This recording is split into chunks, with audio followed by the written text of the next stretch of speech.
Hello, everybody. Welcome to the Recovery Capital Podcast. My name is Joanna Dolan, and this is Recovery Capital. But before we go ahead and introduce anybody, let me just tell you what Recovery Capital is, particularly to gear you up for today's conversation. So Recovery Capital is the internal and the external resources that help us to obtain, maintain, and sustain recovery. One of the things that makes recovery capital important in relations to adverse childhood experiences and childhood trauma is that part of recovery capital is removing barriers and putting something new in its place. So without further ado, Amy, would you like to introduce yourself? Absolutely. My name is Amy DiPietro. I am a person in long-term recovery from both drugs and alcohol. I am what am I? Ooh, awesome. That's like a big question. What am I? Today, I am just a voyager on this journey we're about to take, and that's it. That's where I'm at today. Nice. Yeah. Siobhan, you want to go ahead and introduce yourself? Hi, and I'm Siobhan Morse. I'm also a person in recovery. And where do you want me to go with that? So I do lots of things in the world. I can talk about that. Is that cool? Yeah, please. Yeah. Okay. So I am an executive with a Fortune 500 healthcare company. And I am in charge of product development for their substance use treatment disorder product. I work on the clinical team as well. I'm a researcher for substance use disorders, and I am a competitive athlete in the Masters League, and I am the proud mommy of 4 beautiful dogs. Nice. What type of dogs do you have?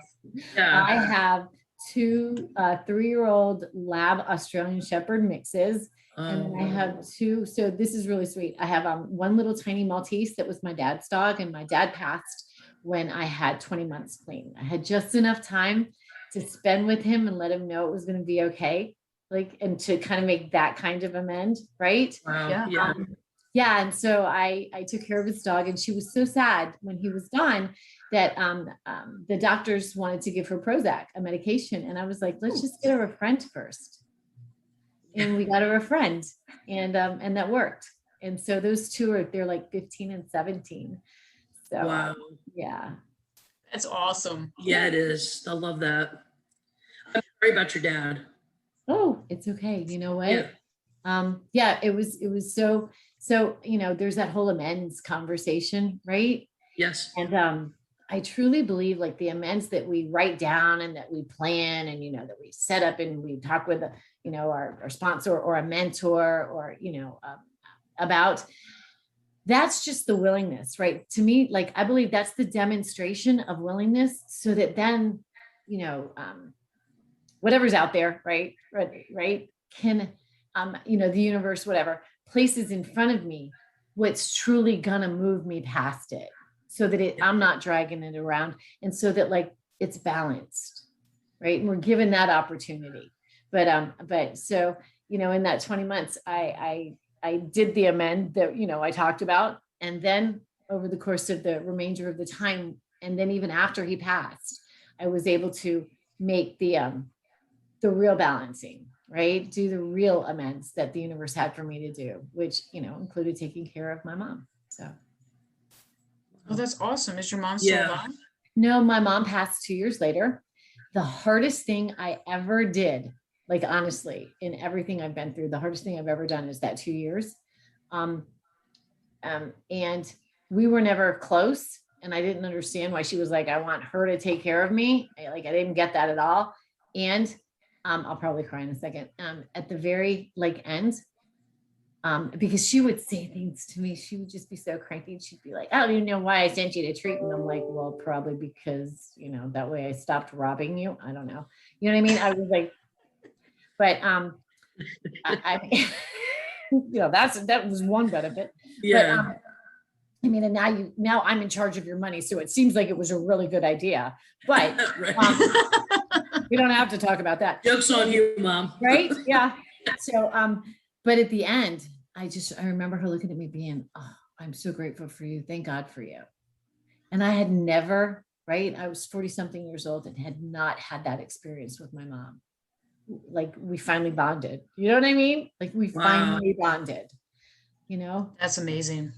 Why do you think that? Like, what was your experience as a child like? Like, were you in So, yeah. So, okay. So we're going to go ACEs now. That's fine. Yeah. Right. Is that Yeah. cool? So no, it's totally cool. It's great. Okay. It's great. All right. So I want to kind of set the stage because I truly love my parents and they were amazing people. Right. Yeah. And so my dad was born in 1921, right? Depression era. He has stories of, he remembers finding $1 in the street and his family had meat that night. Right. Yeah. He was the oldest son. His mom came through Ellis Island when she was 14 years old, just married a man who I'm pretty sure was like just a complete alcoholic. Right. And I would be willing to bet, although my dad never told stories about this, that she and they got beaten on a regular basis. Right. They're screaming. It must have been phenomenal. I can't even imagine living in that era. I mean, like think about like no AC, right? No refrigerator. They had what's called an ice box, and they would have to take the ice would melt and the water would collect roaches, and they would have to empty, right? Okay. So this is tenement buildings changing apartments in the middle of the night because they had no money, you know. So that's how my dad grew up. My mom grew up in a, you know, I guess kind of she was second generation born American from Ireland. Like her grandfather, she has stories, would send her with a bucket to the pub to go get the beer. And when she was like 8 years old, she was in charge of like bringing the bucket back with the beer for grandpa. Right? But you got to kind of wonder like what might have gone around that. Yeah, for sure. Why is it you know what I mean? Today? I mean, where was that when I was drinking? Right. But so there, you know, there's probably a lot of, so, I mean, and so my dad grew up, and he ended up going to World War II. If you've ever seen the movie Memphis Belle, he swears that was about his group, right? Okay. No so way. He was that Jewish guy with trying to lead them back, the flight surgeon who ended up with the stargazer when the 2 lead planes were shot down.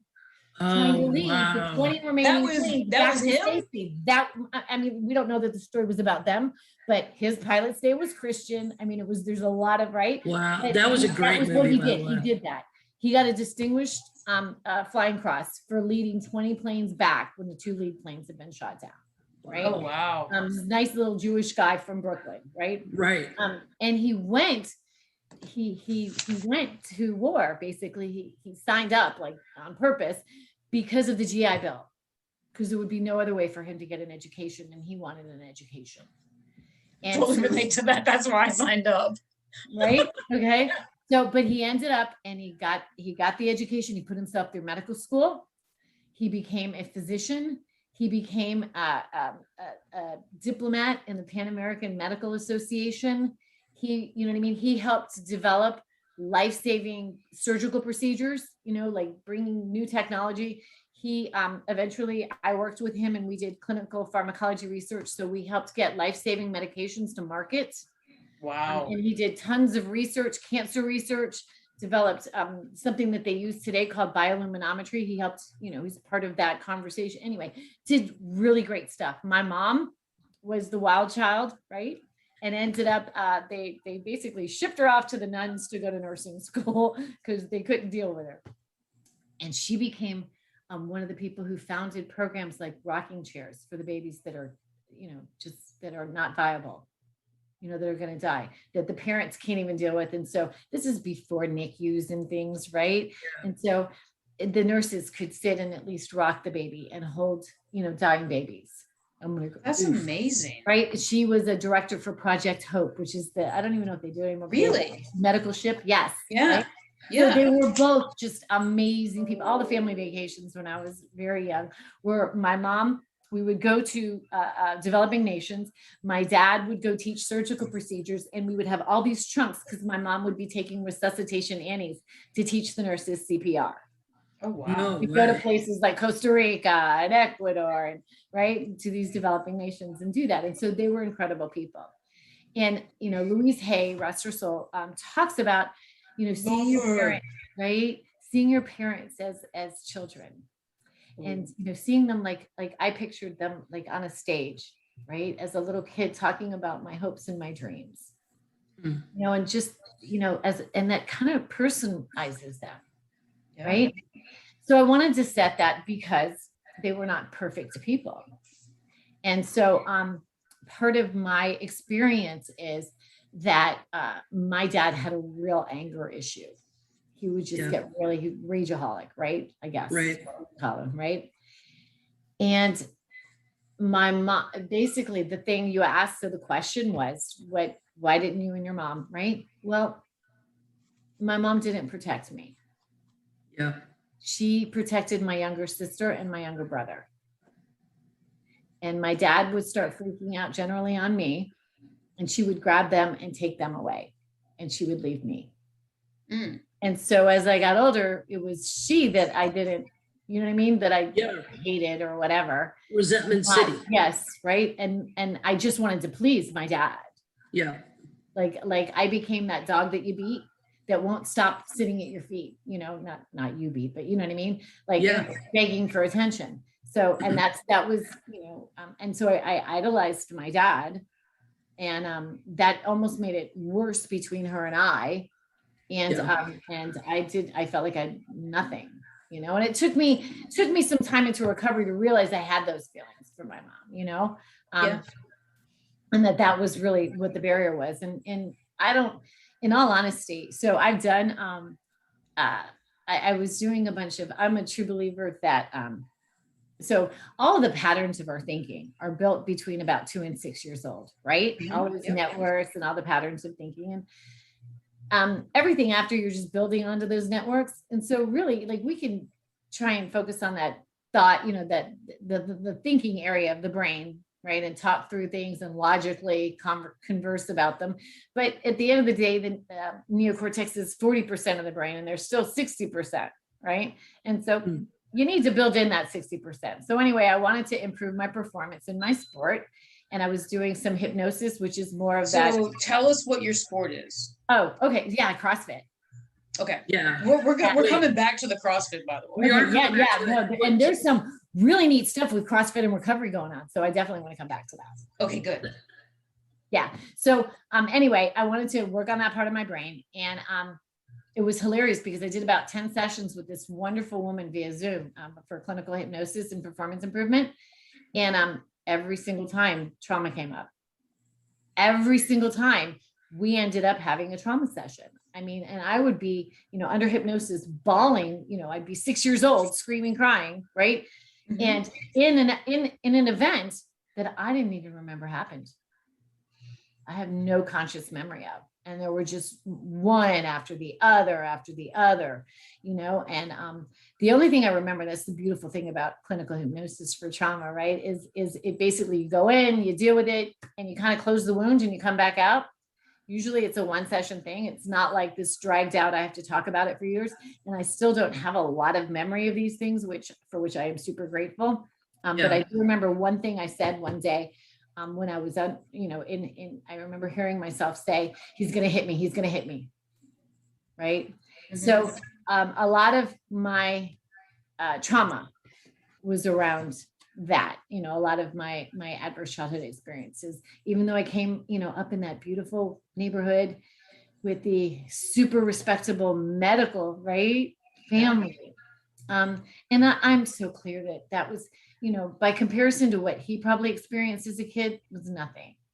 Right. Yeah. And he did, and he loved me the best that he knew how, and gave me every opportunity. And, I am not angry at either one of them. They both did the very best they could. And I feel their presence all the time, and I love them very, very much, so, it just is the way that it went.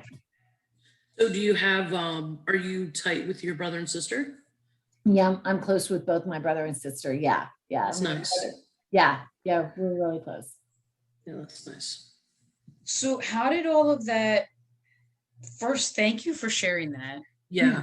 Yeah. And like, how did you get from from childhood to addiction? Because you didn't start until you were in your 20s, right? Right. So exactly. Right. So so, it's not, there's the voices, right? The brutal conversation, right? So I remember being about, I don't know, 13 or 14 maybe, or so. And it was about the time of like apartheid being lifted and people could vote in South Africa, right? People of all colors could vote. Anyway, and I remember this story of a young woman who went there. I think it's part of a mission group, maybe, or whatever, but she was helping register voters. And this mob of young men beat her to death. Oh, God. And I remember thinking, oh, she got out. Wow. She got out. And like envying her. Like, what a oh my God, right? Wow. Envying her because she didn't have to do it herself. And she was doing something so amazing, right? Like world changing. And she got out. And I remember thinking that. To be clear, like you're saying got out because she died. Was no longer part She of didn't have to deal with this. And she didn't have to see, because I didn't know if everybody had the same thoughts I have.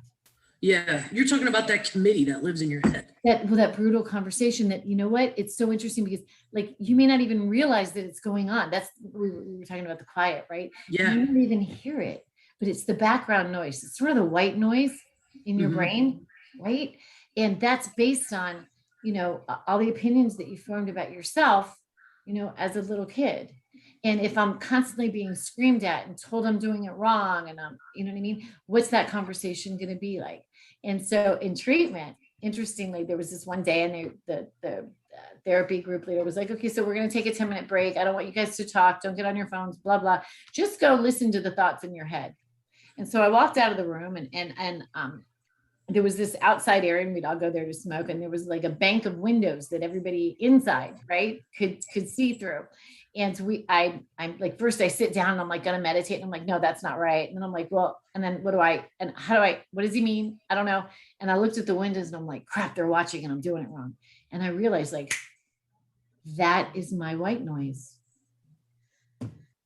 That is watching and you're doing it wrong. Everybody's watching and I'm doing it wrong. And so, my whole life was a series of like, look at me, look at me, look at me. What are you looking at? Right. Yep. Right. Yeah. And so I think I don't even remember what you asked me, but it's that background conversation. So how did I get to addiction? Right. Yeah. So, right. And so somewhere around 16, someone handed me a joint. It was probably my sister. I'm pretty sure it was my sister. You just don't want to rat her out. It just did, but she handed me, and I remember thinking, all of my prayers have been answered. It got quiet. And even after that, she looked at me and said, well, I meant for you to get high, not stay high. That's awesome. Right? Yeah, because that's pretty much what I did. Yeah. I was like, oh, I found the solution. And it's progressive. And so I'm like a little bit smart. And so I can kind of get away with a little this and a little that. But, over time, like you never get to, it's not static. Like, I mean, if it was static, I'd still just, smoke a little crack on the weekend. But right, yeah. And that progression. Right. But it progressed. Yeah. Wow. Yeah. So we went there. So there was that. And then there was also, in all honesty, I mean, so you don't just have childhood ACEs and like, oh, this is the conversation and it stays. Like it impacts every area of your life, right? Once you've had like some, so for me, right, it was like the script. And so I constantly was looking for ways, I guess, without knowing that I was doing it, right, to make the noise quiet, but to also validate myself. And Gotcha. and ended up putting myself in constant situations that were just repeats of my dad. Do you know what I mean?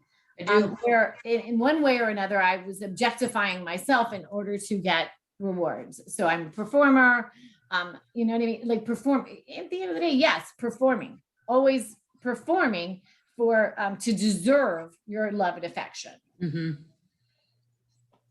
Yeah, I totally get that. Yeah. Yeah, I definitely get Right? that. You know, I don't think I knew it. I certainly didn't know it in the moment. oh, right. Yeah. Yeah, no.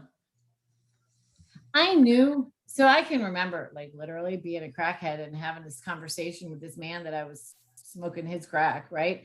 And we were talking about, because, you know, so straight up, so I went from like the straight A high school student who made, and who got a scholarship, you know, and all of that stuff, because I was an athlete too, to being street walking, prostitute, crackhead, junkie, right? Living literally on the streets in Miami for, I don't know. It's so hard to know because like, I know when I left, not sure when it, like what counts, you know, like Right. I still had an apartment somewhere, was that living on the street? So like 8 years, something like that, of being out there. Were you guys, were you living in Miami at that time, or that's where you made it to? No, I was born and raised in Miami. I actually got accepted to a PhD program at GW. Here in DC? Yeah. And I lived there. So I was there for like the Million Man March. I mean, that was back then. Yeah. I saw one of the last Grateful Dead concerts, 1995, right? Before Jerry Garcia died. I was there. Okay. At RFK. I was in high school and I was stoned off my ass, but I was there. I was there, right? Yes. So I was at that concert. And really, the main reason that I left GW was because I couldn't concentrate because I kept flying home to Miami. Like I needed to leave Washington to smoke crack, but that was just, I couldn't deal with the drug scene. I never got involved with the drug scene there. Like That's I had probably a saving grace. Right, probably part of why I'm alive. But Miami was pretty. Well, I was getting ready to say, like, well, I mean, from Miami, still had it really from Miami rough. were like, weren't you scared of DC? Right, but so I would fly home and smoke crack a weekend and then go back and try and do schoolwork. I mean, it was insanity. That's wild. Craziness. So finally, I just went back to Miami and stayed. Made crack my. I had a job. I managed another about year and a half of hanging on, So I can remember teaching at a university in South Florida, you know, at a school college, teaching a class, and it was the last day of classes. And I remember thinking to myself, I got to get out of here because I need a hit. I can't stand this. This is stupid. They don't pay me enough. Yeah. And I made a brilliant, maybe 32, and I made this. I'm 30, 31. I made a brilliant career choice, and I said, oh, how can I make money and stay high? So I went from teaching at the university to dancing. Yay. I get that. I went from being a sales trainer, a regional sales trainer for a Fortune 500 company, to being a dancer. Yeah. I did not go any further than that. Thank God. Yeah. No, I remember that decision. Like literally making that decision. Who could I talk to about dancing? Who knows somebody? Yeah.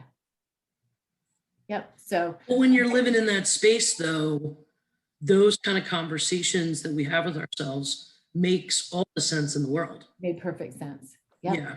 Yep. Because you had your master at that time. Yeah. I had a master's degree. Yep. No, I mean, like you were serving yeah. your drug. I mean, that's all you were doing. Yep. Yeah. I didn't see it that way at all, but yes. Absolutely. It's interesting, right? Like I'm sure there's like a neurobiological answer for this, but it's like all the bad decisions that I made, I believed that I was making the right decision, and I was doing it because I was choosing it. Yeah. Right. Like, and it was my drug of choice, right? That was, everything came after that. All my actions were in vain to have that at the top, right? And so, but had you told me, Amy, that means that you are chemically dependent, I would have said, no, that's not what that means. Yeah, I can. So looking back, right, I can look at from the word go, from that first day, pretty much that I hit that joint. I can look back and see decisions that were made just with the intention of, so, it's staying high, but really with the intention, the underlying thing is with the intention to be able to continue to self-medicate. Yeah. Yes. Because That's like right there, self-medicate. Yep.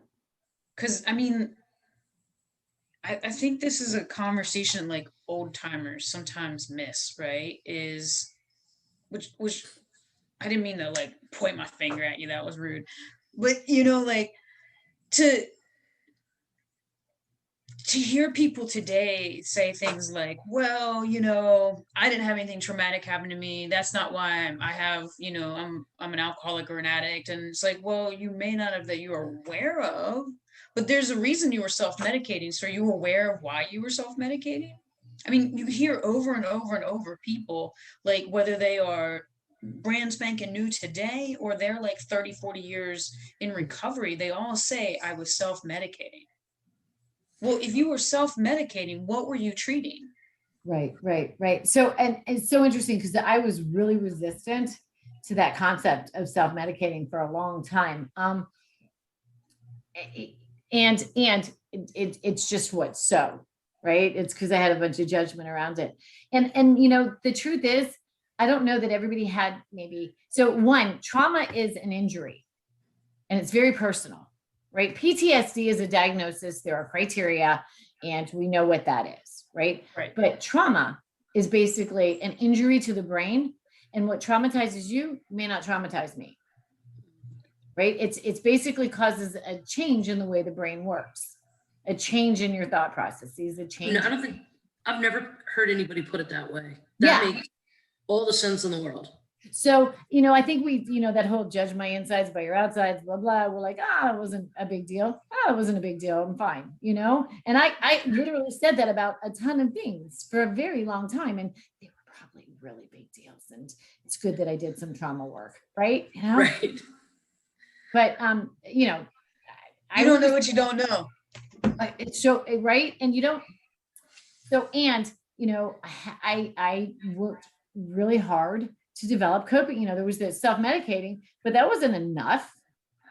And it wasn't my first go-to. My first go-to as a little girl, my superpower was dissociation. I'm here, but not here. And if I'm not here, you can't hurt me.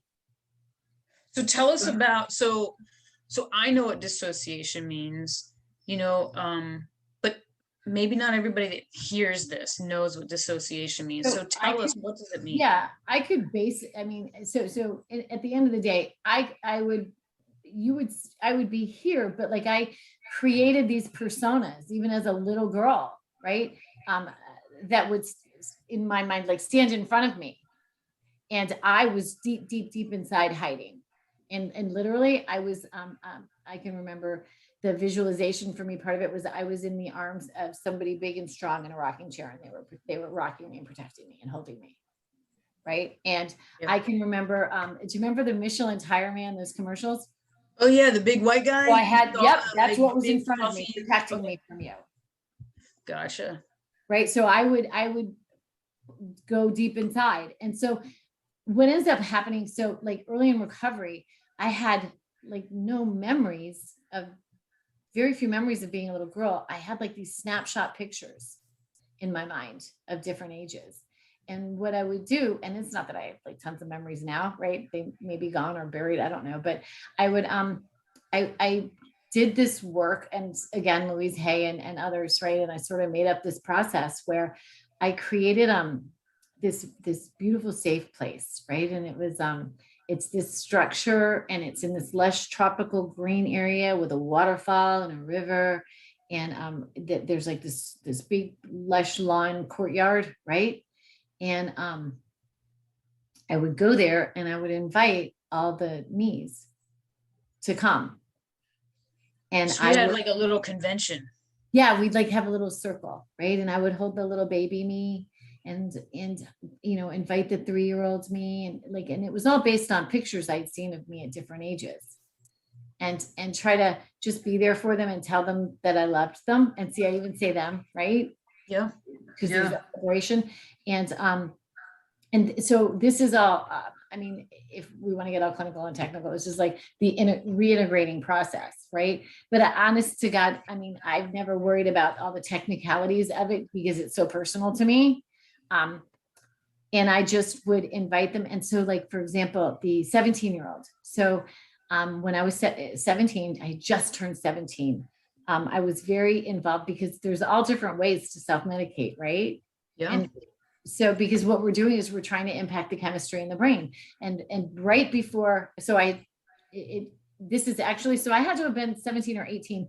You know what? It was 17 when I first hit that joint. I was later in 17, like towards the end, maybe February or March after my September birthday, but very early in my birthday before I found drugs. I was very, between 15, 16, early 17, I was very involved in the church. And right when I had turned 17 or so, I got kind of date raped by somebody who was in the church and was like a peer leader. And never told anyone because it was my fault, because there's something so very wrong with me. And it became evidence of how even God hates me. I'm not good enough, right? Even God's yelling at me, right? So let me tell you, third step was a challenge when I got there. But, and so part of that drove, you know, I clearly stopped doing the church thing. Not because, I mean, mostly because of shame. Yeah. Right. Nobody, right. I just was so ashamed that I was something was so wrong with me that this could happen to me. Someplace that I should feel safe, or and it was someone that I should feel safe. Like I must have caused this somehow. This is all on me. Correct. And so that's part of when I found drugs. But if you look, like that was me recreating more and more of the same scenarios, if that makes sense, you know? Yeah, it totally does. Right. Yeah. So wait a second though, because performing. Okay, trying to get you to love me, trying to get you to like okay, me. that's what I want it to be like. Yeah, trying to earn your love. So not the traumatic event necessarily, but the things no, that like well, so it led to so many traumatic events. So like, you know, I could do the dissociation thing, right? And so what happened on that date was basically we were making out, blah blah, and when I went to draw the line was crossed, right? There was no respect for the line, right? And I felt like it was my fault because I started it, kind of thing, right? And I got to finish it. And so another opportunity to dissociate. So for example, what I was saying is when I was with all the different me's and stuff, I remember, I mean, the 17-year-old would drive up and look at us. And so here we are on this beautiful lush green, and she would be driving the car that I drove at the time, and she'd be on this dirt road, and it was like stark and so different where she was, and she'd look over and she'd be like, puh, and she'd drive off. I mean, and wouldn't come to the circle. Interesting. Yeah. And how long did that go on for?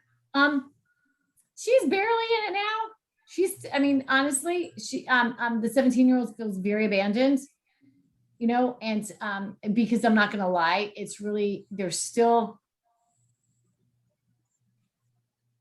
a lot of, I don't know that it's shame anymore, but there's like discomfort, there's icky feelings, right? Yeah. About all of that, right? There's just icky. And so I feel, you know, I think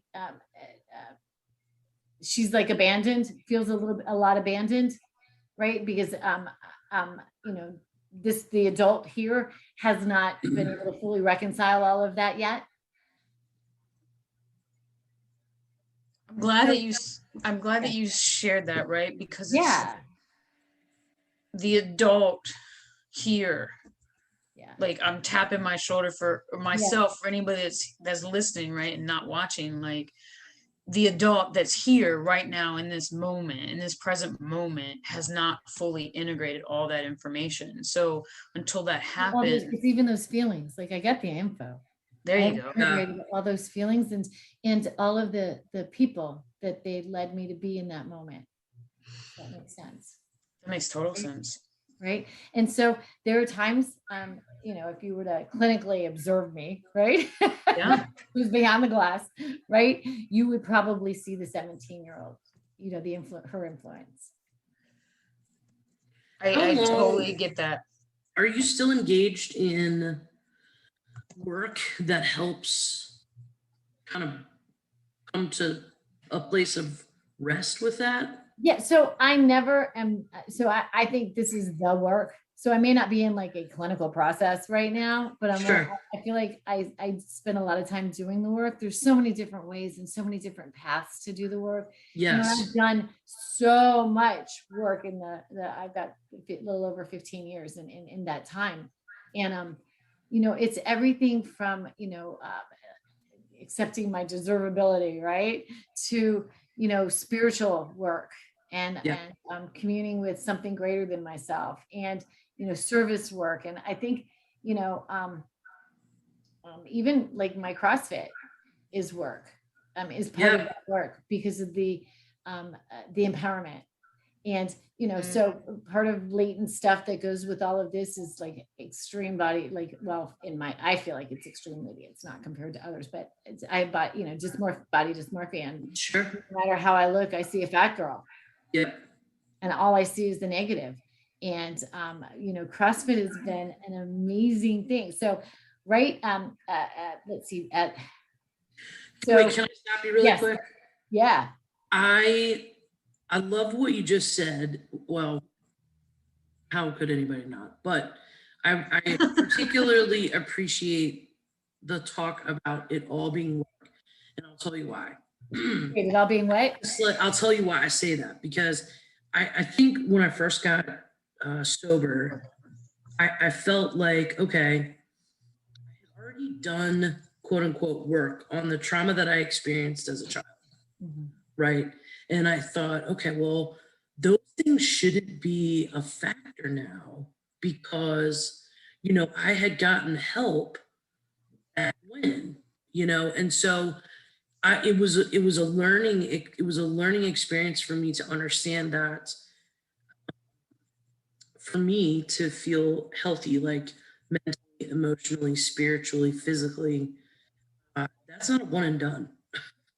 You know what I mean? Like it's, for me, it is not a one and done. And I think initially I was like, well, damn it, because it's hard work. And then what I realized was it's not about like that, it's so cliche, but like it wasn't this final place I was supposed to get to.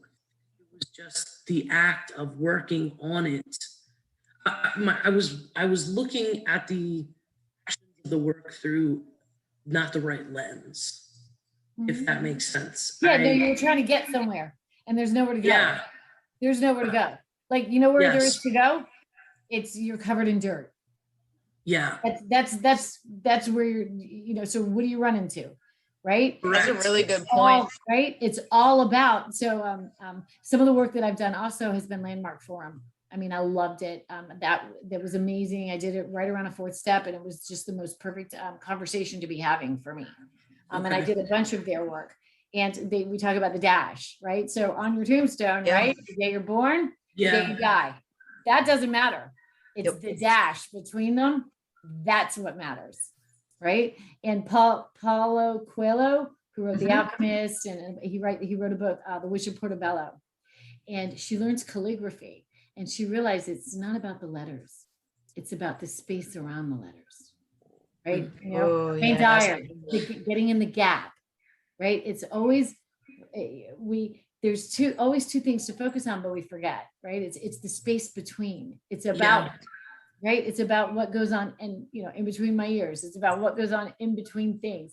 With CrossFit, this has been like quite a journey. And if all I'm doing is trying to get to an event, am I going to stop when I make top 20 or something, whatever? Like, no, that's like, it's got to be about the doing, about the process.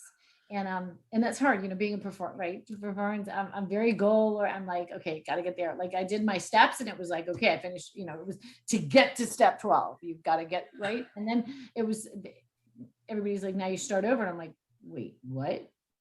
Well, and it's funny, right? Because we just talked to Wally P and Britt, and who are big in AA in terms of with their base of knowledge on Dr. Bob and Bill Wilson. They're historians and archivists of Alcoholics Anonymous. Yeah, and they were talking about like back in the day. I mean, it was like you were doing the steps every day, the 12 steps every day. some form of it every day. If you chunk it down, right? Not necessarily just in the 12 steps, but if you broke it down, you know, 4, 4, 4, like it, in some form or fashion, if you're trying to do the thing, some of that is happening every day. So I went to a meeting early on, and this guy says, and I know there's a lot of spiritual principles associated with each step, but he had basically one that was associated with each step. And he was like, and he said, if you don't know them, how do you know if you're practicing them? And like, I was like, oh. And so he rattled off this: honesty, hope, faith, courage, integrity, willingness, humility, brotherly love, self-discipline, perseverance, spirituality, and service. Boom, 12, right? And I'm like, I got to memorize that, because how am I going to know if I'm doing them? So, and I'm sitting here asking myself that after you did that. Right. And so when I sponsor, I'm always like, and if you cannot answer what spiritual principle is associated with this step, we're going to come back and start over. Right. So it's just, that just spoke to me. Like, that's the application. This is how I learned to use this in my life, because otherwise it's a great exercise, but it's not helpful. Yeah. So I have so many questions right now. I know, right? God. I know. I'm like, well, I kind of want to take it in a different tangent, but I also want to be, I don't, because like, what, like, I think it's important, this conversation about spirituality, right? Because what you're describing is, like in my mind, is shamanic soul retrieval, like reintegrating the pieces of yourself. And like, as well as like the clinical aspect of things, and then like the physical, like, getting into your skin. Yep. So it's like, oh wow, where does all that go? Like, so how about this? How did you get into CrossFit? Because you are an accomplished woman. Wait, back up even more than that. I want to know how we got off flying home to Miami to smoke crack on the weekends. To be deciding the career of a dancer. No judgment, mad respect. That's pretty no, because I could stay high. I figured I could dance so I could be making money. And makes sense to me, man. Stay high. And you want to know what? I got fired from every club in Miami for being too high. God love you. We would have been way too messed up. I don't know if they still wear them really tall, clear shoes, right. So that was me. And I'd just be falling down in them babies. And I mean, I don't, sorry to offend, if I offend your audience, but like blood dripping down my arm as I'm on stage. I mean, just a show. Yeah. And yet still making money, usually enough, right? I mean, not making what the 18-year-old was making, but I was 32. I'm like, hey, I'm fine with about a third of what you get. Yeah.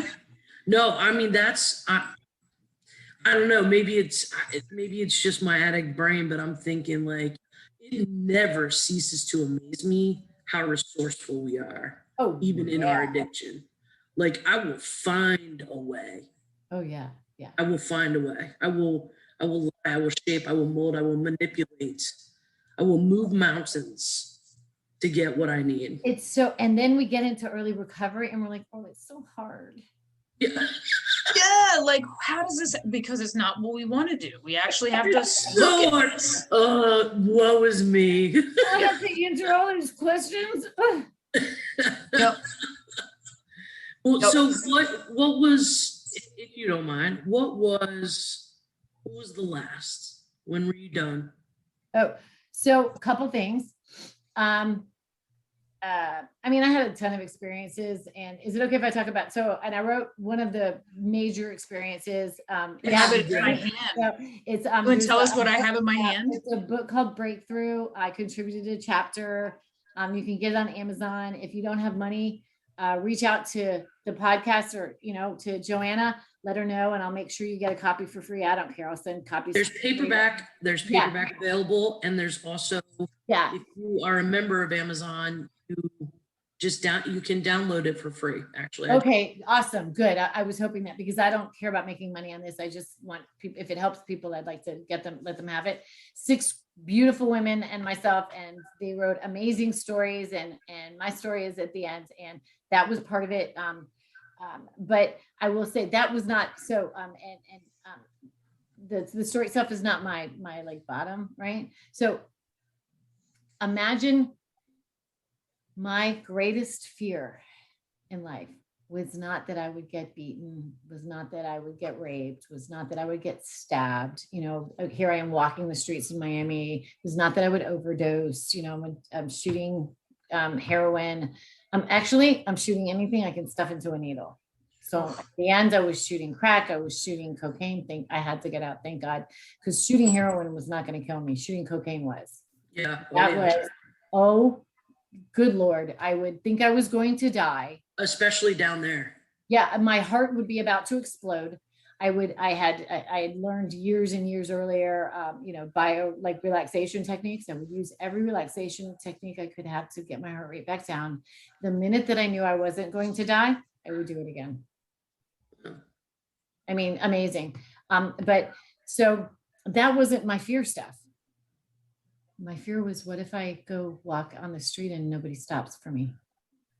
Yeah. Because you're not seen. That was right. So, or I'm not enough. Yeah. Wow. Nobody chooses me. And so there was this one particularly hot day in Miami. And I had this guy that we ran the street. We were together 11 years. God bless him, right? And he's alive, and he made it to recovery too a few years after me. Well, he went to prison, so then I was able to help him get into recovery, and he's got a wonderful family and everything like that. We didn't make it the distance, but we're still really good friends. This is his birthday today. Happy birthday, yo. Right? Yeah. So we ran the streets together, and we were partners, and he didn't do heroin. He just smoked crack, and so that was the priority, right? Now I'm dope sick, and it's 500 degrees, and nobody will pick me up. Nobody's stopping. And he doesn't believe me. He thinks that I went, and I'm just so like, I can barely stand up. I'm just so beat up and dope sick. And he thinks I'm high. And the shame of having to say, I swear nobody is picking me up. Like, I was almost happy he was thinking I was a liar. I was happy, actually. It wasn't almost. I was happy because I was so embarrassed that nobody stops for me. I mean, that's my bottom, I think. I mean, it wasn't like I said, oh my God, look at yourself. You need to go to treatment. No, state of Florida was like, yeah, we're kind of done with you. Right. I was the idiot who would pay the $75 for that drink. And I couldn't, it was, you read the label and it's like, it works when you have 3 days of abstinence. And I'm like, well, if I could do 3 days of abstinence, I wouldn't friggin' need your drink. It was like, never worked. Ugh. And I was the idiot who read it, the label, after she went to her probation officer and said, you could test me. He looked at me like, what the hell is wrong with you? Right. So yeah, I had just done a year in jail. 364 in Florida, right? A year minus a day. That's what you get in jail, right? And it was just I was basically back on probation again.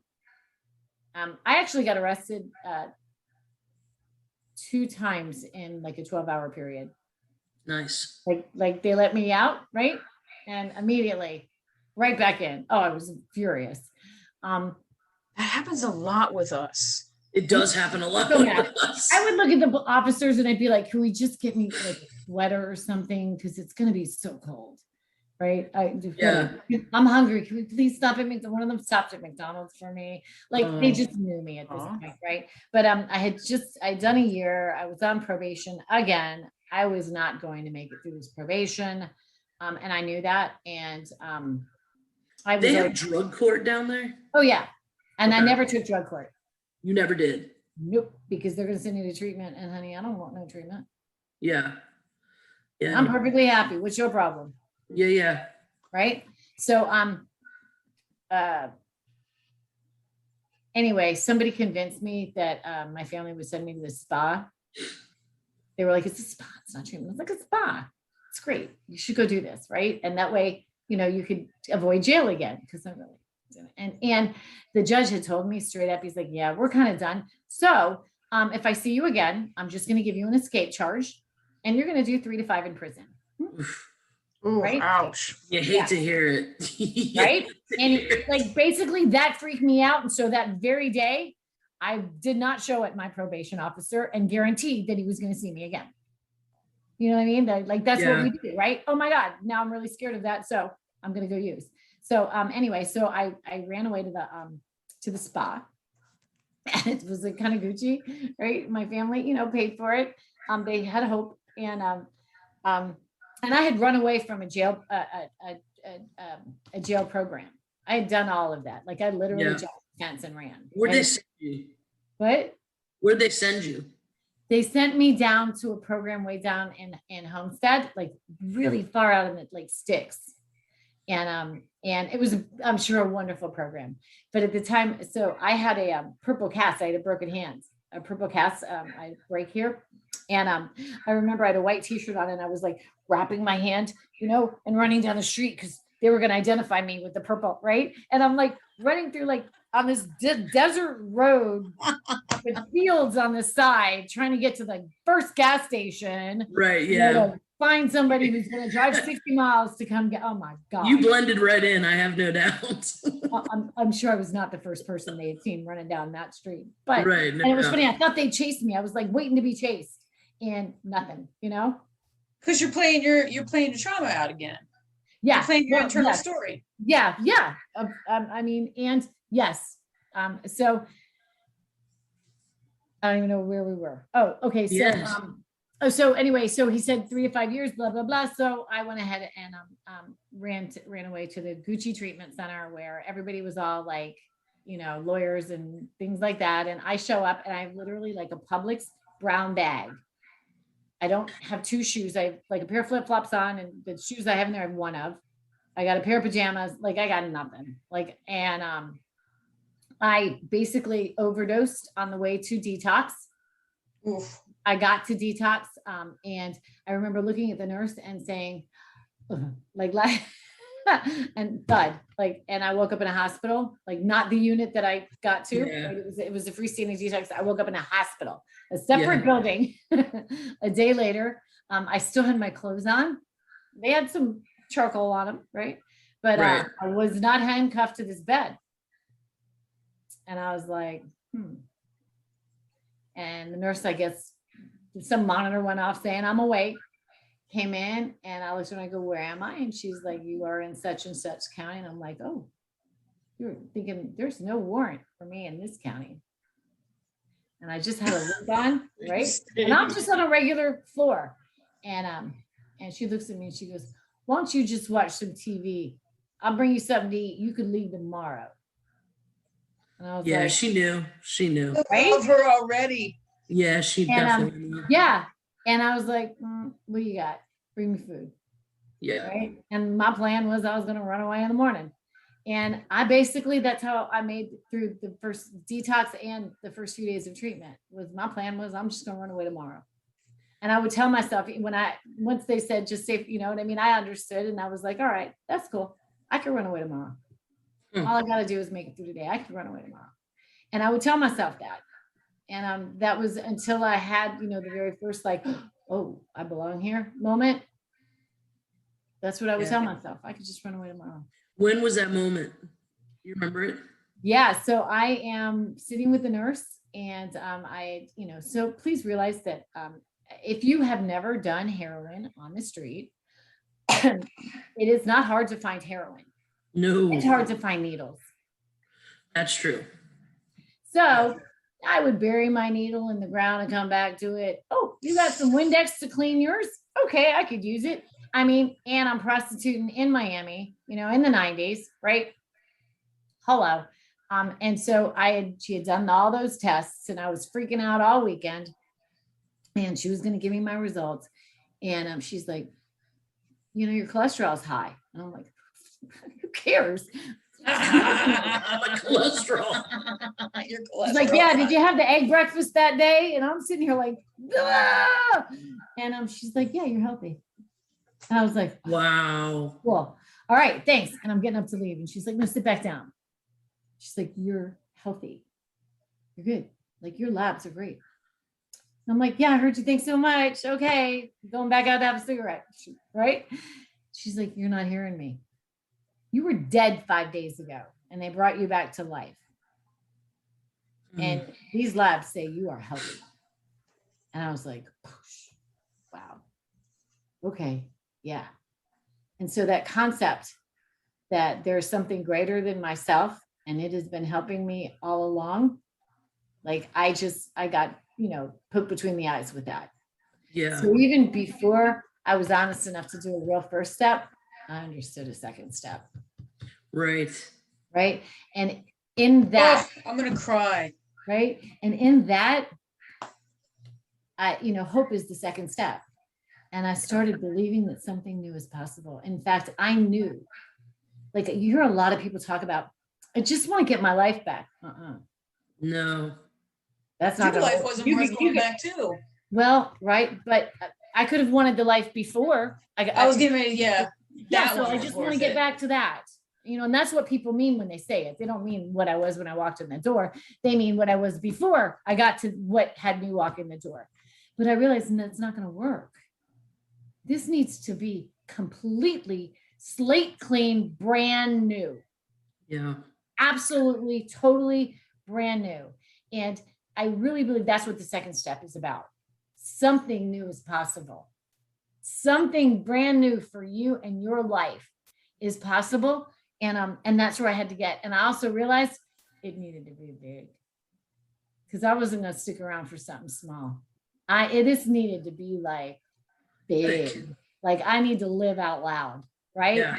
Right. And I started. And so through a bunch of the different, so I'm doing steps, and I'm, watching The Secret and What the Bleep Do We Know, and, reading all the Peaceful Warrior, and, reading all the masters, right? They showed me The Secret in treatment, and I was like, I wrote down all the names of the people who talk in The Secret, and I looked them up and got their stuff. Good for you.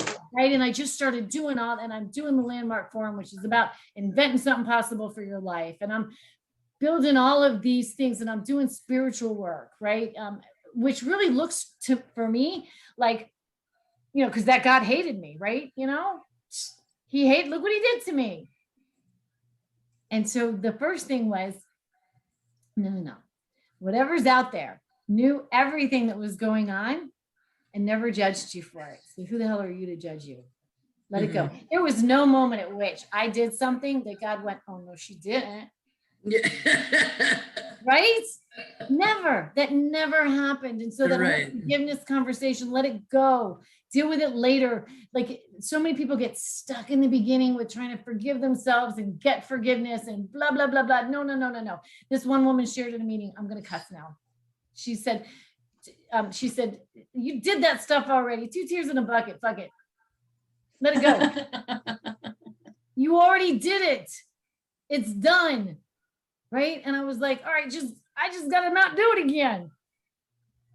And what's that? Wait, what's crazy about us having this particular conversation right now, this part of this conversation? Like, this is why I think stuff like this is, there's like no coincidences. So I'm like terrible with like getting into like literature with any kind of regularity. Like I'm just all over the map, but I do every day read the daily reflections. Listen to this last paragraph really quick. Every day in my prayers, I ask God to help me remember my list and to be grateful throughout the day. When I remember my gratitude list, it's very hard to conclude that God is picking on me. Right. and so I got like, and I did that. That was one of the things in The Secret, the gratitude list, right? I'll tell you what, I lived in a, so my family, and this was the right way for this to happen, but my family owned the entire floor of a condominium building. That was their home at the time, right? Mm-hmm. You got off the elevator and you're in their house. Right. I lived in a 10 by 10 room that was attached to a house that was called an apartment and had a bathroom with it. Like, I mean, it was like, I say 10 by 10 because it was basically, I remember someone visiting me and going, so you still live in a jail cell? Okay. Right. But I mean, it was Nice. tiny. Right. And it was the perfect place, but I would sit and I would write gratitude lists for what I had now and for what I knew was coming.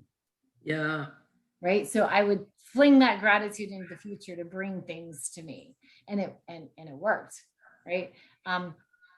But what were we talking? We were talking about, oh, the spiritual thing in the beginning. So it was the one, right, that like you said, God is not picking on me and has been helping me all along. And this idea that the forgiveness conversation, like that I didn't need to worry so much about that. Mhm. Right? Just don't do it. Don't do it again right now. Right? Just let it go for a second. And then the other piece was, I don't know what God looks like. Maybe if I can stop with the visualization, there's this white guy in a blue robe sitting on a cloud, looking down and judging me, right? I can, all of that icky stuff around it, I could let go of that. Like, what if, and I really just held on to what it says in the NA literature, like it's a power that's greater than, it's loving, caring, and greater than you. That's it. That's the only requirements. Loving, loving, caring, greater than you. Done. And then in our workbook in NA, there's we have all those questions in that they call it the flat book, the green book, right? And question 25 and 26 is step 2. The first question is, what characteristics does your higher power not have? And I wrote all those characteristics. And then, what characteristics does your higher power have? And I wrote all of that.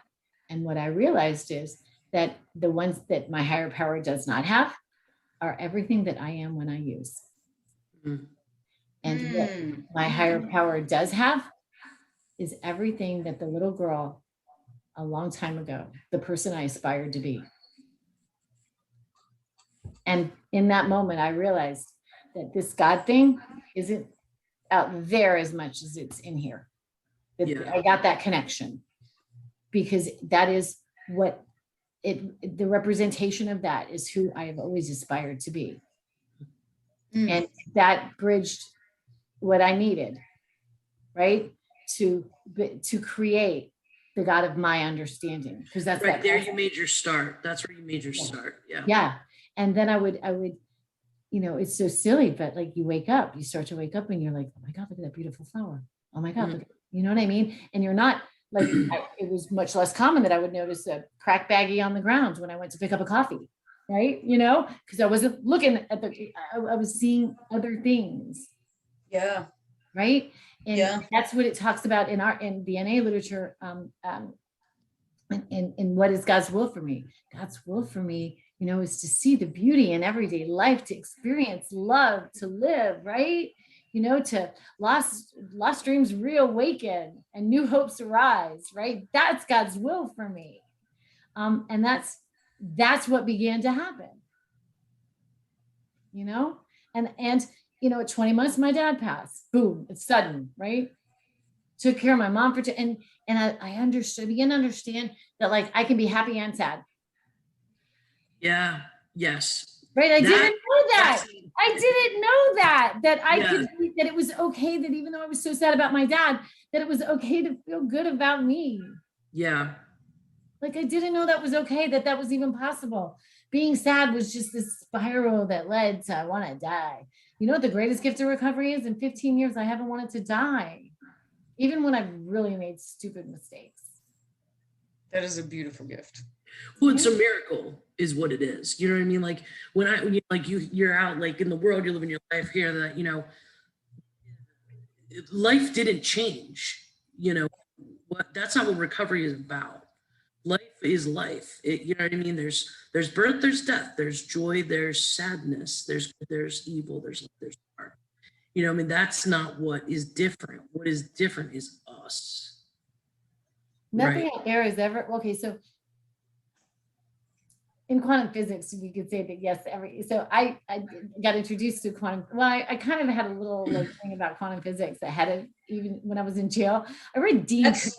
You can watch, someone can watch like What the Bleep Do You Know and learn about this, right? Learn so much I mean, honestly, and they have, if you're willing to do the Amazon subscription with Gia, I mean, there's whole series that take What the Bleep Do We Know and the pieces and the parts and expands on them.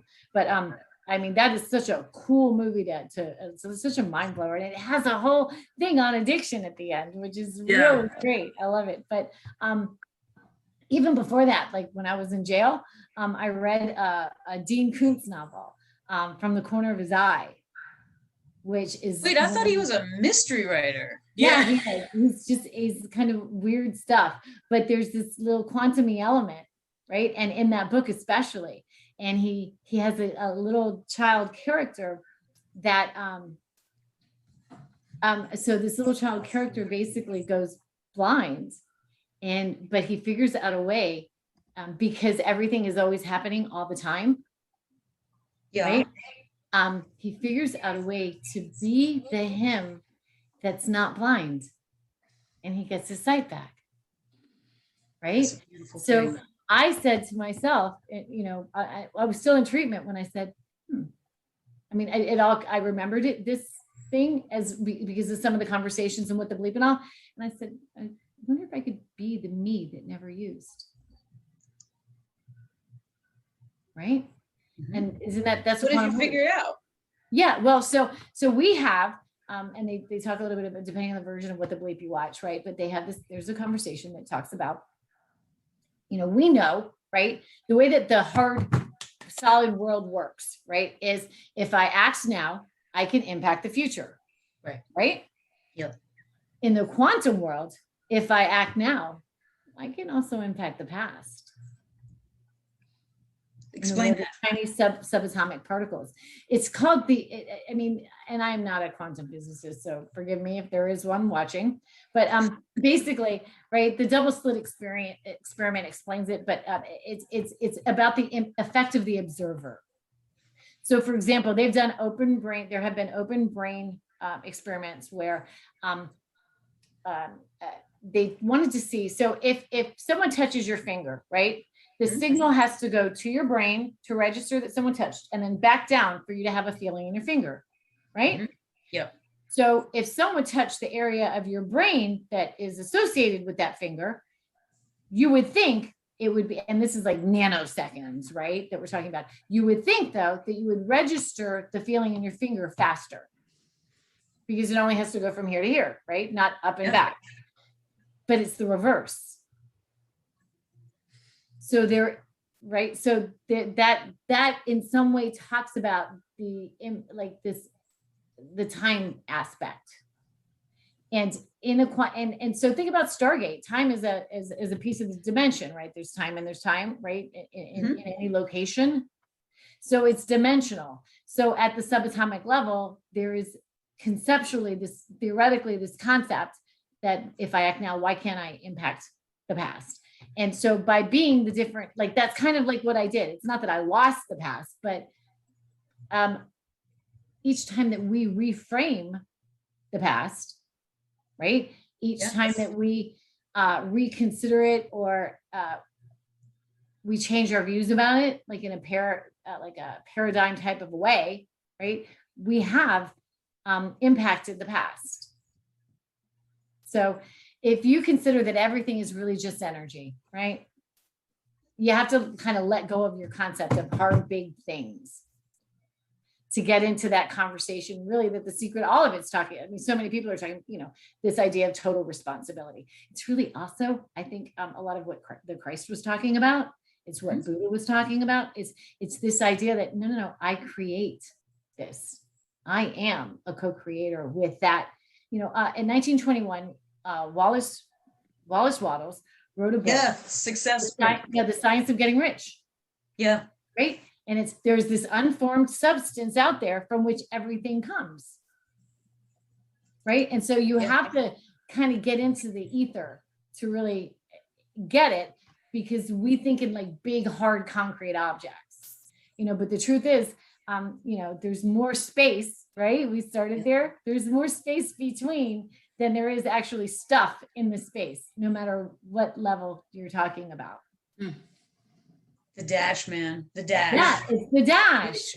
Okay, so which brings to mind, so one of the things that we were talking about before we turned the camera on or the recording on was paying attention to what we put into our brain. And all I can think about is the ice experiment and the rice experiment, which so the ice experiment is you freeze water and then you use the intentions.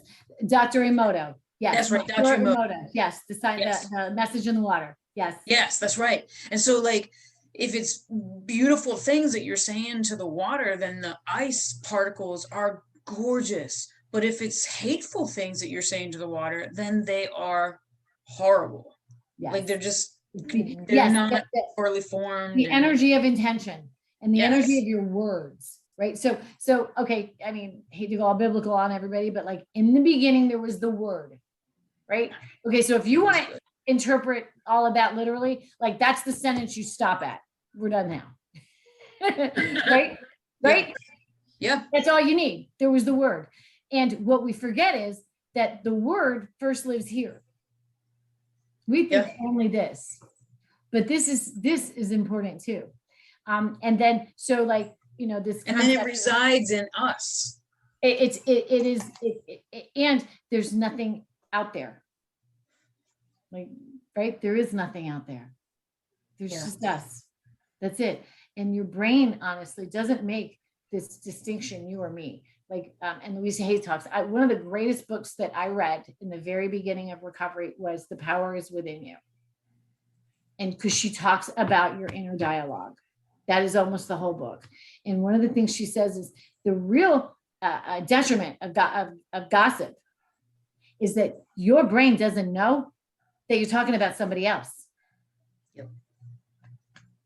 Oh, interesting. Yep. Right? Say that one more time.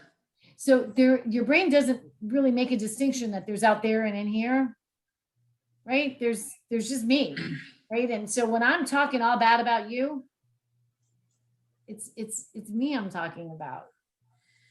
Whoa, I'm having like a mind blown moment. Right?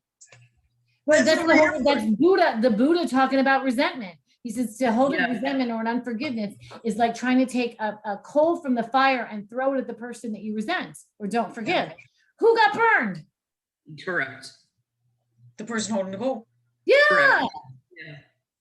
Because it's stuck to your hand. You can't even throw it. You know, if you really think about it, there is no. So there's nothing out there. What was the name of the book you read? I want to post that on our. Yeah. The power is within you. It's Louise Hay. Yeah. Okay. They're powerful. She was such an amazing soul. She really was. She wrote a lot of, she was prolific. She was also the founder of the publishing house Hayes House. Yeah, Hay House. Yes. Yeah, amazing. And so much good work has come out. I mean, so again, like I listened to a lot of her stuff, the Wayne Dyer stuff. I mean, and there's some really great movies out there too. I loved like the Celestine Prophecy. It's kind of like weird at the end, but I mean, that was so good. Yeah, I mean, book series. And then the Peaceful Warrior, the Dan Millman story, like the story of hope, of starting over, of like, so, you know, we were talking about the gift of recovery, right? Living bigger than the circumstances of your life. That, in my mind, is the gift of recovery. I am not dust in the wind. I am not at the mercy of what's going on in my life or in the world to determine who I'm going to be, how I'm going to feel, or how I'm going to show up. I have the ability to make that choice. And so when that no longer defines me, when it no longer directs me, I get to be, do, say, have, experience life from the point of my choosing. That's what it means to live big, It's not about how much money's in the bank, although like, especially well, even to this day, you listen, drop $1 million and I'll tell you if it makes a difference, right? We can talk about it after, but right. But I mean, wait, they just dropped $80 million or something like that, $80 billion, throwing it at the drug problem, but we still don't have any solutions yet. So we got to throw it at the drug solution, not at the drug problem. Really, is kind of Yes, exactly. And again, your word, it really does make a difference. But everybody's there's a lot. Yeah. I don't Sorry, I just needed to say but that. I get to work like with some of that. So people people are trying. Right? They are trying. When we will solve this. Right. Well, so okay, so how about, and this is an amazing exercise. It's already solved. Go stand in the mirror. No, go stand in the mirror, look into your own eyes, and spend literally like set a timer for 2 minutes and just say, there's nothing wrong. There's nothing wrong. There is nothing wrong here. And just spend 2 minutes looking into your own eyes, saying there's nothing wrong. And see. Wonder how many people can't actually do that. So I can tell you right now, I cannot. Right. So like I've done it a bunch of times and I break down crying still. But in the beginning, like what's going on in your head is, oh yeah, there is like everything. Yeah, there is. When did that dot? When did I get that freckle? Like anything to keep you from, right? From being in that space of there's really nothing wrong, because when you are not trying to solve a problem, a whole world of possibility can open up. Right. So if perhaps we were not so focused on this drug problem, because nobody's talking about this cancer problem. Right. Nobody's talking about this diabetes problem. Right. No, but we do wear shirts that say cancer. Fuck cancer and stuff like that. Right. Well, but I mean, but what we've intellectualized or in the paradigm, they are different. Well, they are, because cancer is not. It's not your fault. Yeah. Correct. Yeah. There's no finger to point at. Guess what? Do you know what cancer is? You know how a tumor grows? It's a cell that's gone crazy. So what it is? So Wayne Dyer and Deepak Chopra did many years ago this little recording, and it's like 15 minutes long, and they talk about this. And Deepak's explaining that like I know him, Deepak, right? He's explaining that the way a tumor grows, right, is that a cell is dividing, and it loses the ability to detect the sister cell next to it, and it continues to divide. And you get and you have an overgrowth, right? That's how you just described addiction. Wait, so what you're saying is it loses the ability to know itself. It loses the ability to recognize. The body loses the ability to know itself, to recognize itself. Mind blown. So now we have just moved cancer into a spiritual realm. Louise Hay, everybody would tell you that has, like had miraculous recovery, that it is not, yes, do the work the doctor said to do all of that. Don't discount that. I got that. But a huge part, and MD Anderson has meditation groups and has, self-awareness, and they have holistic programs because there's something there. It's more than, so I had cancer. I had ovarian cancer. Is that, okay. What you don't know is part of what happened also that set all of my brain chemistry crazy is I was infertile when I got married, right? I got married, wanted to have like 27 kids, married a Puerto Rican Catholic, who one of 8. We were gonna match that. and I couldn't have kids. For lofty goals. Yes, right. And it was when in vitro fertilization had just come on the scene. So of course we went and did that. I stimulated 28 eggs. Now think about when you have one and how crazy PMS, right? So fell off a cliff there. And then, this is the beginning. They were the best they could do. But, and then when I didn't get pregnant, they just drop you off the hormones and you're like, boosh, right? So, woohoo, right? And, simultaneously got trauma, so that was enough of the trauma. And I started being like, wait, did I just kill 28 babies? Right? Freaking out. And God bless him. No chance he's listening because I don't even know. We haven't spoken in a bazillion years. But he was busy getting someone else pregnant while I was like literally doing everything in the known universe to try to have his baby. Right. So, Oh. right. So that was just a trauma. Right. And so that was part of the cliff. But, so shocking so I went into a conversation about, am I even a woman? Like, do I even count? Right. So not shocking that like prostitution, dancing, all of those would become a big performance orientation. This happened before you went down stuff. Yes. Okay. So yeah, well, yes, he was a peace officer. So I just drank a lot at that point, and like once in a while would sneak a little smoke, kind of thing, right? Because we can do that. We can substitute one for another. 100%. Right? Yeah. Codependency and addiction to me is like the tango. It's the tango. Right? Right? That's what that is. But I mean, so is it shocking that I ended up with ovarian cancer? Like after getting raped and hating that, I didn't have like this knowledge that I had hatred of that part of my body, but like the shame, how's that? The shame associated with all of that, right? And then the shame and just hatred associated with not being able to have children, and then all of the acting out that to punish that part of my body and to prove that I really was a woman and all those things, shocking that I would get ovarian cancer. Like I completely own that. Absolutely own that. What's funny is like so I went to Intervision's Institute of Spiritual Development. Like I'm a ordained minister and spiritual coach, right? Yeah. And studied under Iana Van Sant, like learned all of these things that you're talking about. So I'm like, I'm very steeped in that. And right after I got out of school I was 38. 2015, I was diagnosed with stage 2 anal cancer. And I mean, like when you look at the chakras, like that's the root chakra. And like we moved around so much when I was a kid. I did not own that until 2 years ago. And I was like, I need to put my roots down and stay put until this heals.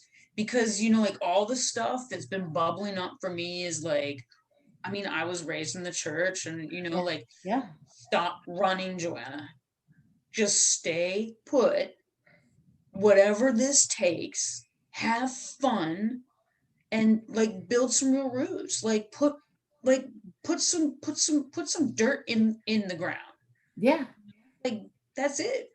Yeah. And so I totally the Hay House has an app that you can look up anything that is wrong, right? Like any malady or whatever. And it tells you an affirmation to help you move past it. Right. Mm-hmm. Because so much. And like, did I purposely give myself cancer or am I mad at myself? Okay. 4th step, right? 4th step is about, honesty, hope, faith, courage, right? Is integrity, right? And integrity is the amount of there's a bunch of different definitions, right? So an engineer is going to tell you it's the amount of pressure that a structure can withstand before it breaks, right? A doctor is going to tell you it's the wholeness, like the unbrokenness, like for example, the integrity of the skin, right? Yeah. It's got to do with wholeness. It's got to do with lack of separation, and Marianne Williamson, who does a lot of speaking on the Course in Miracles, talks about, there is a point in our childhood where we suddenly feel like we are separate from God, like we've done something. And that is, so maybe, don't know, not trying to be a biblical scholar here, but maybe that's what that tree of knowledge concept was. Like suddenly I saw myself as separate from you, from God. And if left unchecked, I begin to separate from myself.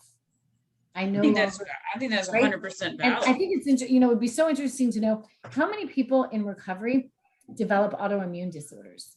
Because I've known a lot that have. Good number of us. So think about, let's look at that term, autoimmune.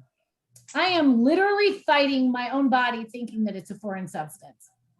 Yeah, think that might have a spiritual basis. Like, Isn't that kind of what you know COVID is? well, no, I don't know. I don't know enough. I don't know enough to know. I think that's more, there is actually something foreign that's invading. But at the end of the day, like there's so with the fourth step, right? So many people, oh, I don't want to do a fourth step. I'm scared. Everybody's right. No. The four steps, this whole owning my part thing. Yeah, I guess that's one way to say it. But what I got from mine, the very first one, it got clear for me is, it's not about owning my part. It's just, look, shit happens, right? Right. Like, so I can remember my dad being angry at me for something. Okay, so I was 16 and I wanted to move on. I was done with my sport. I was right before, right? Maybe I was 17 when all that change started happening. I think it might've been 17. Anyway, he freaks out at me. You're a loser and a quitter and I don't want you for my daughter. If you're going to live here, you can be the maid. And just threw and broke all my trophies and medals and, I'm garbage, right? Right. He said that once. I said it every single day after that. Right? Yeah. That's mine. There's nothing there that's him. He said something out of anger. Let it go, Siobhan. Right? It's me. It's me. And so like, what's the opposite of responsible? Not able to give a response. No. Okay. I'm either being responsible or irresponsible. No, I'm being a victim. Right? That's the opposite. It's happening to you. It's victim. Yeah. It's victim. Stuff happens to me, or no. Stuff happens. And so when you kind of get, because remember Louise Hay talks about the center of responsibility is where empowerment lives. That is your power, is being responsible. And responsible can't be this burden and horrible thing. If responsible is that doesn't work. Responsible has to be, okay, I'm the one saying it to me. So guess who can change that? Me. Boom. That's your fourth step.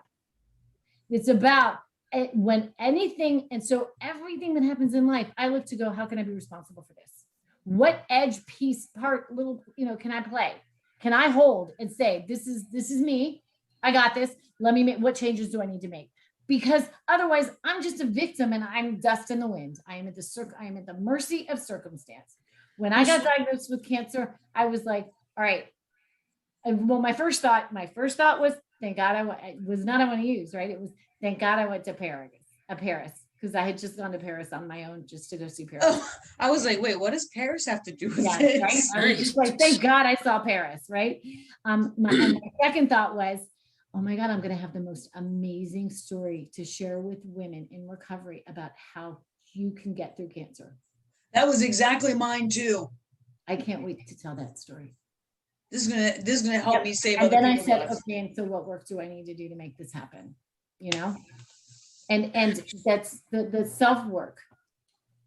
So action. Yeah. Right. Well, I mean, that's ultimately that's what we're talking about. Like, we're talking about in a way, we're talking about a little bit of taking the ownership, owning the responsibility, like stepping up to the plate, but moving your feet. Well, yes, moving your feet in the sense of changing so this so beautifully goes back. So two things. First, we talk about doing the work, right? And the dash, and it's all the work, right? You don't just do some work and be done, right?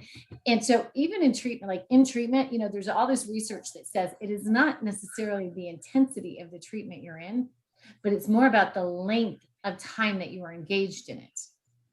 And so it's the same thing. Like, you don't have to read 6 books and write 12 gratitude lists today. Mm-hmm. Right? But it's about staying committed to that process, right? And being in it. Like, do I write a gratitude list every day anymore? No, it was important for me to do it. And for the first 18 months, oh my God, I read 7 books. Each morning I did the gratitude list. I did 3 meetings. Like, that was important. That was just part of my process. Right. Mm. But it's about staying engaged in it. And then, so between 2 and 6, right, we do all our learning. Right? Think about like a 2 to 6-year-old, how much you learn, right? A. And there's B. And then there's C. And wait, you can put those together and you can make words. And wait, how many words do you learn between 2 and 6? And their meaning. I mean, Yeah. everything happens. What's so interesting is children between 2 and 6 they're super creative, right? They have imaginary friends, and they spend a lot of time in a very different brainwave than what we spend in our waking hours as adults. And it's very similar to a theta wave, like that you can get to sometimes if you've done a lot of meditative practice, but you can get there with guided meditation. You can get there with the binaural sounds help that, it's all of that, right? And so it's back there. So we do a lot of like these conversations, and I did all the reading, and I do the books, and, I use the frontal lobe, like the 40%. But what about the other 60%, right? We need to remake those networks, because that's really what we're talking about. We're talking about shifting the paradigm. Like, the world is not flat. Like, can you imagine being like maybe 25 or something when it was proven that the world's not flat? Like, and having to be like, whoa. So it only looks, wait, what? There's more? Like, if I keep walking, I just keep walking and not fall off. Wait a minute, are you sure? It just be like completely like, but it's that's what we're talking about. It's about changing those paradigms, because all those scripts, all that white noise that we hear or we don't hear, and then so much of the behaviors and the actions and what we live out come from those networks that were made, those connections. Like the connection that, if I don't do it right, you're going to not love me. And, as a child, what does that mean? Like, I'm not going to have food. I'm not safe. I'm not, you know what I mean? I won't have shelter. I'll right. What do all of that come? So rewiring all of that, right? And that's part of that. That is part of that spiritual piece. And that's part of that, like dropping down. I think part of the work needs to be, and that's why meditation is important, but also you can, I'm not great at sitting still. I don't know if you guessed that, but, right. So what I do is, in the beginning I did these like subliminal, binaural sound, subliminal things. And it had in the background, that you could just barely hear, the Louise Hay, her 50 affirmations, right? It had all of those. And then I found, where could somebody find something like that? So, I can give you some websites if you want. There's one called Enhanced Healing. He is an amazing, he was part of my early treatment, and he's made all of this music with all kinds of meditations and, affirmations. Is very inexpensive, and you can download that. There's also, I love this thing called, so this idea of whole brain learning. So what we're trying to do is force new connections, right? So I did a bunch of Holosync stuff, which was really cool. One of the guys from The Secret, right, developed Holosync, really neat stuff. Through Holosync, I found a learning strategies. It's www.learningstrategies.com, right? And it's 2 conversations, 1 conversation in each ear. And oh, wow. Yeah. So, this stuff is amazing. It is forcing new connections.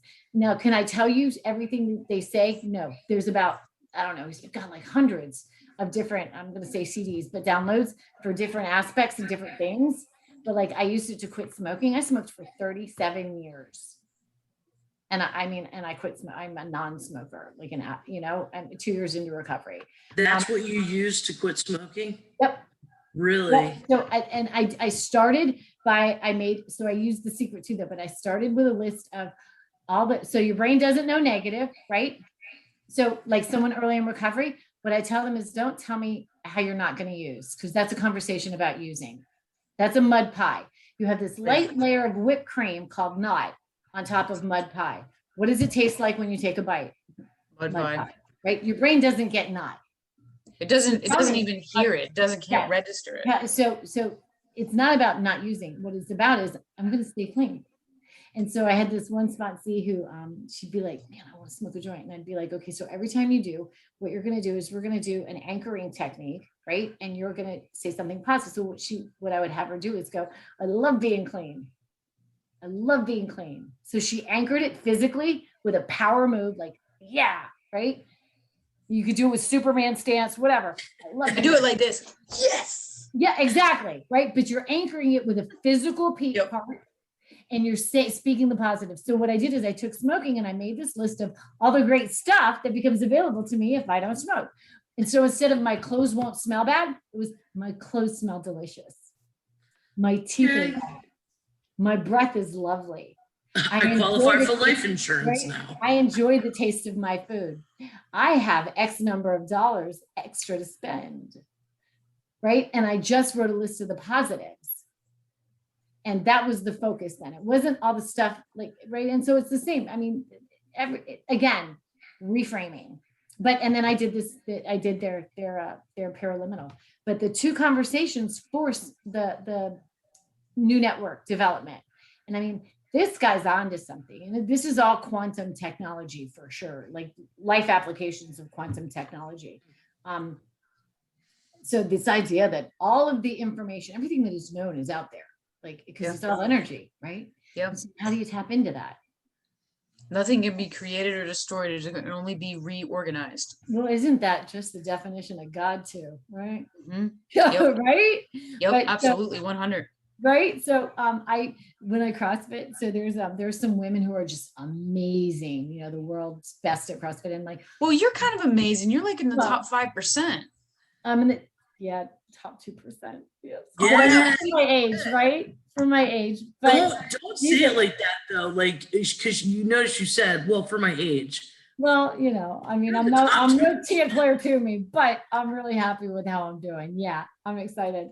And I want to come back to that in a second, but so this one girl, Carol Webb, has these giant thighs and she's very strong. And I happened to be at the CrossFit Games and watch her do just an amazing lift. Olympic. Where was that? Super huge. I went to watch when they were the first year they were in Madison. Okay. And it was just incredible. And so when I walk up to do, it's called a snatch. And when I walk up to do that lift, I'm always like, Carol Webb. Yeah, I'm channeling Carol Webb. I'm going to be, because it's out there. Right. And I can bring that forth. Right. So it's like, there's a lot. So CrossFit wise though, there is just this really neat movement with recovery in CrossFit.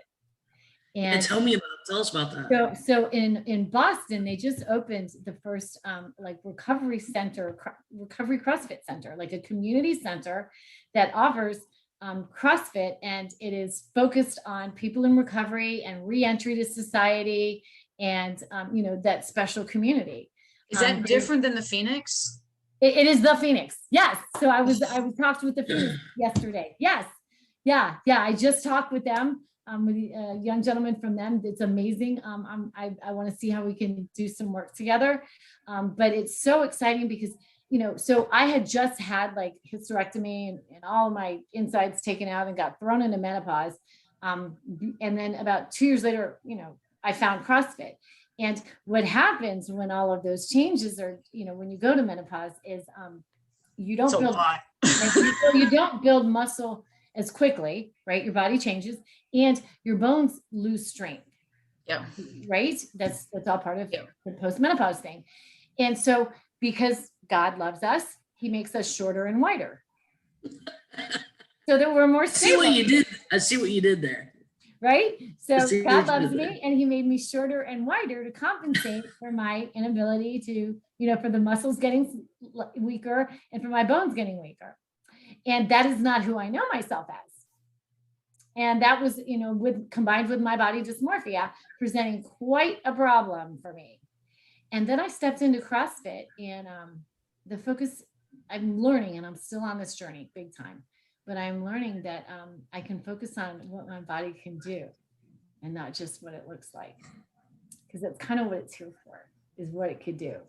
And then, giving gratitude, like Don Miguel Ruiz, who wrote the 4 Agreements and some other brilliant books, talks about, learning to love your body. And so in the shower, as you wash each part of the body, thanking it and thinking about what it did for you today.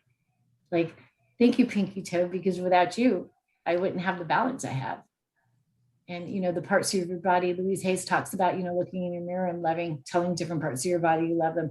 Well, so thank you, legs, because good Lord, what have you gotten me through, right? All this time. I needed to hear this because anal cancer, I mean, I had multiple surgeries, multiple types of chemo, and then like multiple rounds of radiation. And, like I was thrown into menopause younger than 40. So like these last couple years, I'm like, I don't know myself. I mean, I know myself more up here than I've ever known myself, but like physically, it's very different because I was an athlete. Yep. I mean, And you think being an athlete, we'd be focused on how we perform, right? Yeah. Like what my body can do, not just what it looks like. But I mean, so we talk about the censorship. Looks like now. Right. This, like my censorship, even as a kid, I realized at 14 that I shouldn't look at those. Like my mom would buy Cosmo and all that stuff. I was like, I can't look at those. Yeah. So I realized they were making me feel bad about me. You didn't, I mean, it only helped so much, but like, so that's been like an ongoing journey my whole life, like managing like what's going in, because gosh, it's just all that stuff out there. I mean, it impacts, and so I don't want to be a victim of it, but I also don't want to be, under silent attack. So yeah. Do you have conversations with women, not just ones you sponsor, but I mean, I noticed on your website, multiple places that you reference, reach out at this place, right? Like you can hit, I mean, I think there's ability to hit you up on your website, your Instagram, your Facebook. Email me directly. Yeah. Yeah, you're very accessible. I just started, and it's a very new website. It's only got like 1 or 2 stories, and I'm trying to figure it out myself. And it's oh my God, that's so a big part of CrossFit. So actually I'm going to give a shout out. I didn't know where I felt, but I feel like, and I said Fortune 500 country. I work for Universal Health Services, UHS, and I am so blessed that they weren't the first ones. That was a Foundations Recovery Network and the treatment center G&G that doesn't exist anymore that I worked for originally. But like, 3 big leaders, so far have been able to, and more now, but been able to see past who I was and what I did and the mistakes that I made, and see, the value that I could offer, and see my passion and see my willingness, and be able to, and offered me the opportunity to make a difference.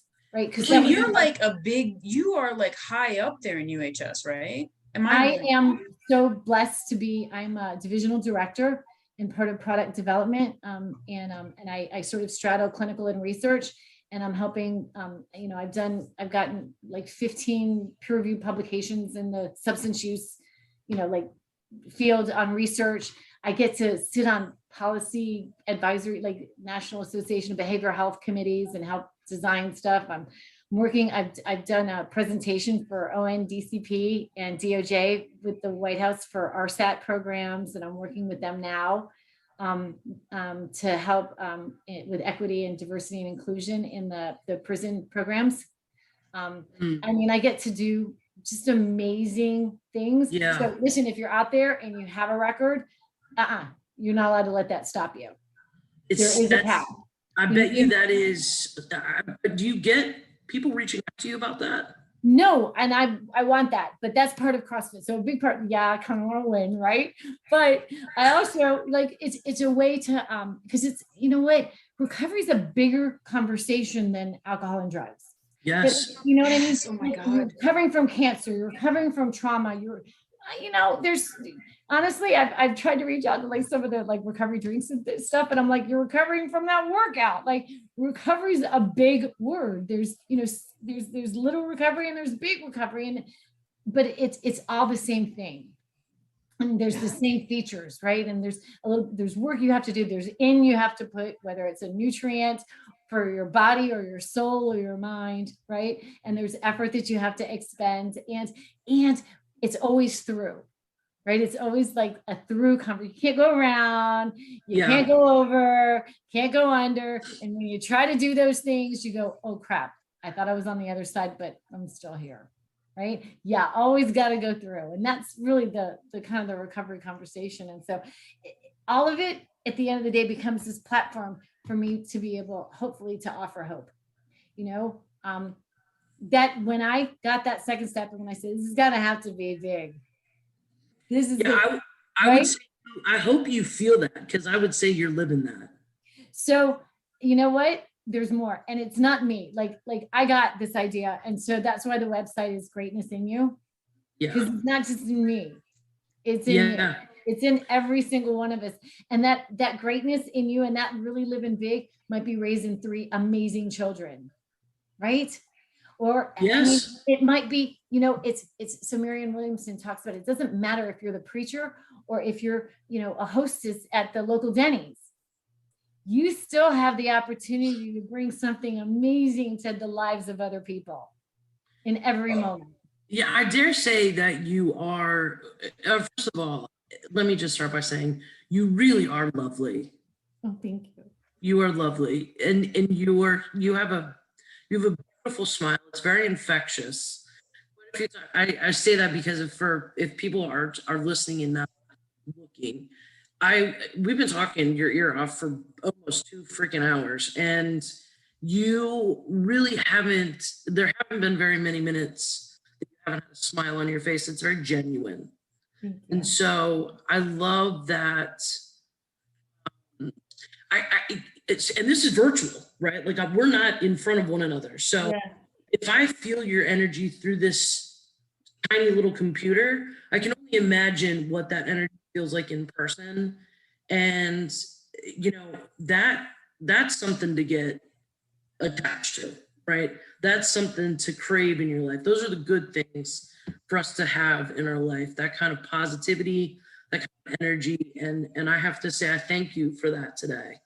Really. Thank you. It's such an honor. I mean, so when I got there, and I sent 2 emails back to Joanne, and we're like, wait, 2 hours? And yet, like, this has been nothing, no time at all. It's been so amazing. I'm so honored. It's been so much fun.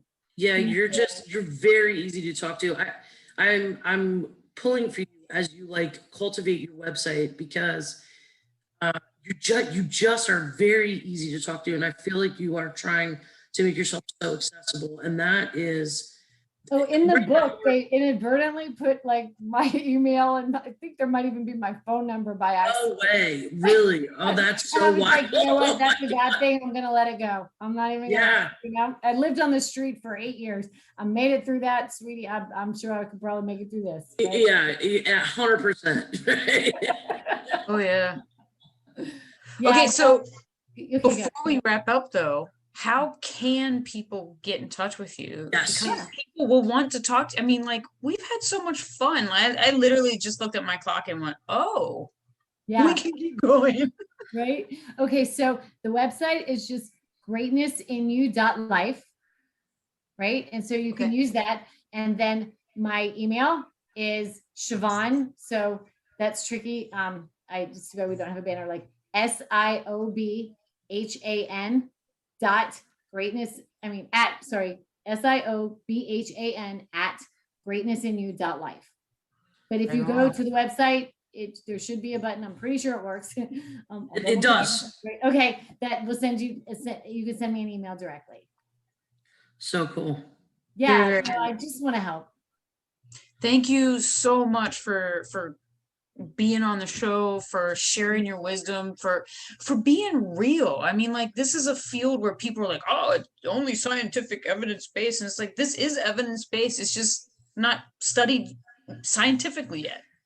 But it's becoming more and more so. Yeah. So the holistic thing has always been, you know, on the edges. And so it's just like anything else, right? So do what your doctor tells you. And then what can you do for you? Yeah. And it's always been that way since the beginning of time, right? Yeah. Yeah, indeed. Thank you stuff. very much. So much.